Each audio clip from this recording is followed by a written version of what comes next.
जय Hind. Worth नॉलेजिंग channel में आप सब दोस्तों का हार्दिक हार्दिक स्वागत है। दोस्तों, आज हम इस वीडियो में देखने वाले हैं हिंदी भाषा का ज्ञान और उनके बारे में। दोस्तों, 31 क्वेश्चन और उनके आंसर हम आपको बताएंगे। इस वीडियो को जरूर देखना, वो भी वन लाइनर क्वेश्चन है और लुसेंट पर आधारित है। तो देखिए, सवाल नंबर 1 आपके सामने क्या सवाल है। संविधान के भाग 17 के अनुच्छेद 343(1) के अनुसार संघ की राजभाषा हिंदी और लिपि खाजग्या घोषित की गई। कब दोस्तों उनको घोषित की गई, कौन सी भाषा को? तो दोस्तों उनको घोषित की गई देवनागरी लिपि की। कौन सी लिपि है? संविधान के भाग 17 के अनुच्छेद 343(1) अनुसार संघ की राष्ट्रभाषा हिंदी और लिपि वह देवनागरी लिपि घोषित की गई। ठीक है। दूसरा सवाल, संघ की राजभाषा के रूप में हिंदी को खाजग्या को मान्यता प्रदान की गई। कब मान्यता प्रदान की गई दोस्तों हिंदी को? तो 14 सितंबर 1949 को। हिंदी भाषा जो संघ की भाषा है वो 14 सितंबर 1949 को राजभाषा के रूप में हिंदी को मान्यता दी गई। भारत में सर्वाधिक बोली जाने वाली भाषा खाजग्या है तथा दूसरा नंबर खाजग्या है। तो दोस्तों, बाद में सर्वाधिक बोली जाने वाली भाषा हिंदी है, पहला नंबर, और दूसरे नंबर पे है दोस्तों बांग्ला यानी कि बंगाली भाषा है। ठीक है। सबसे पहले हिंदी, दूसरी बंगाली भाषा। आगे का सवाल देखिए, भारत की तेलुगु भाषा को खाजगा कहा जाता है। तो दोस्तों, भारत को तेलुगु भाषा को कहा जाता है इटालियन ऑफ द ईस्ट। क्या कहा जाता है? Italian of the east. और पंजाबी भाषा को खाजगा लिपि में लिखी जाती है। दोस्तों, पंजाबी भाषा को किस लिपि में लिखी जाती है? तो गुरुमुखी लिपि में। कौन सी लिपि में? गुरुमुखी लिपि में लिखी जाती है।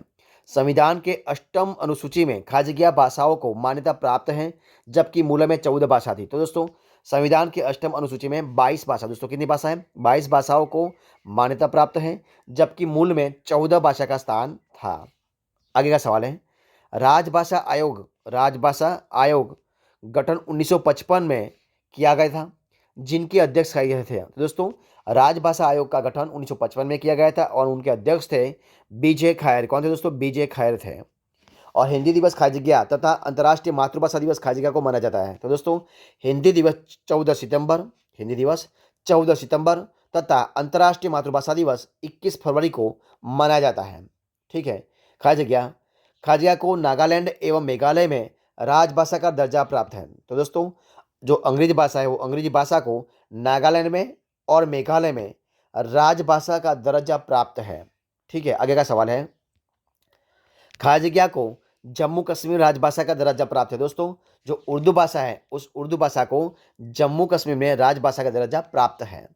भारत के प्रथम राष्ट्र कवि मैथिली शरण गुप्त है, जिन्हें खाजगिया कहा जाता है। तो दोस्तों, भारत के प्रथम राष्ट्र कवि है मैथिली शरण गुप्त है, मैथिली शरण गुप्त। उनको क्या कहा जाता है? तो आधुनिक युग का तुलसी भी कहा जाता है। किसको? मैथिली शरण गुप्त को। ठीक है। आधुनिक युग का तुलसी भी कहा जाता है। तो आधुनिक युग की मीरा के रूप में खाजगिया को तथा भारतीय आत्मा के रूप में खाजगिया को जाना जाता है। तो दोस्तों, आधुनिक युग की मीरा के रूप में महादेवी वर्मा को, किसको? महादेवी वर्मा को, तथा भारतीय आत्मा के रूप में माखनलाल चतुर्वेदी को, किसको? माखनलाल चतुर्वेदी को जाना जाता है। ठीक है। अब देखते हैं सवाल नंबर आगे का। संस्कृत व्याकरण खाजगिया के जनक हैं। संस्कृत व्याकरण के जनक कौन है दोस्तों? तो है महर्षि पाणिनि। कौन से हैं?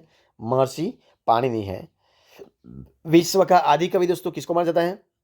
तो वह विश्व का आदि कवि माना जाता है महर्षि वाल्मीकि को। किसको? महर्षि वाल्मीकि को आदि कवि कहा जाता है।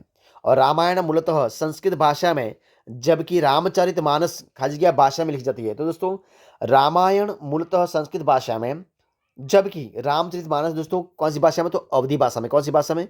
अवधी भाषा में दोस्तों लिखी जाती है, यानी कि लिखी गई थी अवधी भाषा में। ठीक है। आगे का सवाल है दोस्तों, क्या आंसर है देखिए, संसार का सबसे बड़ा महाकाव्य कौन सा है? तो दोस्तों, संसार का सबसे बड़ा महाकाव्य है महाभारत। कौन सा है? महाभारत। और हिंदी का प्रथम बड़ा महाकाव्य दोस्तों कौन सा है? तो पृथ्वीराज राजरासो। कौन सा है? पृथ्वीराज राजरासो हिंदी का सबसे बड़ा महाकाव्य है। महाभारत के रचयिता दोस्तों कौन से हैं? तो महाभारत के रचयिता थे महर्षि वेदव्यास। कौन से? महर्षि वेदव्यास थे। आगे आगे का सवाल है, हिंदी भाषा खाजगिया से संबंधित है दोस्तों। तो हिंदी भाषा इंडो यूरोपियन से संबंधित, किससे? इंडो यूरोपियन से संबंधित है। किसे भारत का शेक्सपियर कहते हैं दोस्तों? तो महाकवि कालिदास को। किसको दोस्तों? महाकवि कालिदास को भारत का शेक्सपियर कहा जाता है। और कौन सुकुमार कवि कहलाते हैं दोस्तों? तो सुमित्रानंदन पंत। कौन? सुमित्रानंदन जो पंत है वो सुमेधानंद पंत को सुकुमार कवि कहा जाता है। आगे का सवाल देखिए क्या है। विश्व की सबसे प्राचीन भाषा दोस्तों कौन सी है? तो विश्व की सबसे प्राचीन भाषा दोस्तों संस्कृत है। कौन से है? संस्कृत भाषा दोस्तों है वो। संस्कृत भाषा विश्व की सबसे प्राचीन भाषा है संस्कृत। आगे का सवाल है, केंद्रीय अंग्रेजी व विदेशी भाषा संस्थान हैदराबाद में है, जबकि institute of the advance studies खाई जगह में अवस्थित है। दोस्तों कहाँ पर है? तो वह शिमला में। कहाँ पर है? शिमला में। भारत में आधुनिक शिक्षा के जन्मदाता दोस्तों कौन से हैं? तो भारत में आधुनिक शिक्षा के जन्मदाता है चार्ल्स ग्रांट। कौन सा दोस्तों? Charles grant 1792। चार्ल्स ग्रांट दोस्तों 1792 में चार्ल्स ग्रांट। अगला सवाल है, भारत का आइंस्टाइन किसे कहा जाता है? तो दोस्तों भारत का आइंस्टाइन कहा जाता है नागार्जुन को। किसको? नागार्जुन को। और कमल का सिपाही किसको कहा जाता है? तो कमल का सिपाही कहते हैं मुंशी प्रेमचंद को। किसको कहते हैं? मुंशी प्रेमचंद को। हिंदी में आशुलिपि के जन्मदाता दोस्तों कौन से हैं? तो हिंदी में आशुलिपि के जन्मदाता है राधेलाल त्रिवेदी। कौन दोस्तों? राधेलाल त्रिवेदी हैं हिंदी में आशुलिपि के जन्मदाता। आगे का सवाल है दोस्तों कौन सा है? देखिए, प्रथम हिंदू विधि निर्माता दोस्तों कौन है? तो प्रथम हिंदू विधि निर्माता है मनु। दोस्तों कौन है? मनु। ठीक है, आगे का सवाल है, देखिए क्या है। देश का प्रथम विश्वविद्यालय नालंदा विश्वविद्यालय है, जिनकी स्थापना खाजिया में हुई थी। दोस्तों देश का प्रथम विश्वविद्यालय है नालंदा विद्यापीठ, यानी कि नालंदा विश्वविद्यालय है, जिनकी स्थापना हुई थी गुप्त शासक कुमार गुप्त प्रथम ने ईस्वी 450 में। कब की थी? 450 ईस्वी में की गई थी। विक्रमशिला विश्वविद्यालय की स्थापना पाल शासक में खाजिया में की थी। दोस्तों कितने थी? तो विक्रमशिला विद्यापीठ की स्थापना पाल शासक धर्मपाल ने 9वीं शताब्दी, कब? 9वीं शताब्दी में की थी। और आज के वीडियो का लास्ट सवाल, प्रथम हिंदी सम्मेलन कौन सा? प्रथम हिंदी सम्मेलन भारत में 1975 में ईस्वी में कहाँ हुआ था? तो प्रथम हिंदी सम्मेलन भारत में 1975 में हुआ था नागपुर में। कहाँ पर हुआ था? नागपुर में। तो दोस्तों ये थे हमारा आज का इस वीडियो के सारे क्वेश्चन हिंदी भाषा के ज्ञान का।